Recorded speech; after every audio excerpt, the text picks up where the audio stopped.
саламатсыздар ма? Мен номер 12 шайчи мектеп лицейінің 10-шы А сынып оқушысы Жұмабайданмын. Бүгінгі менің ғылыми жобам тақырыбы энергияны сынсыз беру. Тақырыптың өзектілігі, практикалық қажеттілік, ыңғайлы, қауіпсіз, автоматтандырылған және технологиялық қажеттілік, электротранспорттар мен ақылды қалалардың дамуы. Жұмыстың мақсаты мен міндеттері, сынсыз энергия беру технологияларының негізгі принциптерін, олардың артықшылықтары мен кемшіліктерін, сондай-ақ болашақтағы зерттеу бағыттарын көрсету. Бұл кабельдер мен қосқыштарды пайдаланбай, көзден құрылғыға қуатты беруге мүмкіндік беретін жетілдірілген технология. Заманауи қуат беру құрылғылары смартфондарды, электромобильдерді, медициналық құрылғыларды ғарыштық сымсыз қуат беру жүйелерінде қолданылады. Бұл жүйе аз шығынмен оңтайлы энергияны талап етеді. Энергияны сымсыз беру тарихы 19 ғасырдағы электромагнетизм заңдары қаланғаннан басталады.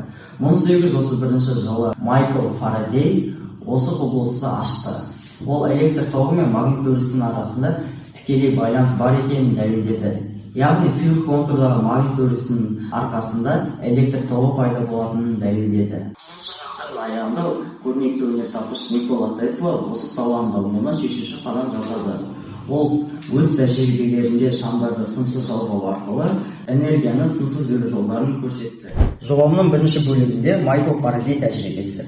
Бұл жерде екі катушка берілген. Екі катушканың маңында магнит өрісі пайда болады. Магнит өрісінің арқасында электр тогы пайда болып, шам жанады.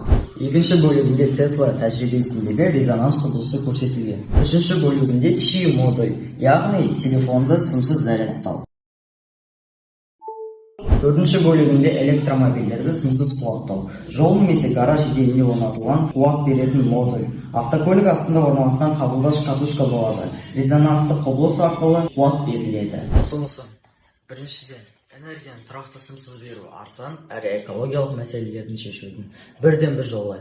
Екіншіден, өз Қызылорда қаламыздағы электромобильдерді сымсыз қуаттауды қолға алынса деген ұсынысым бар.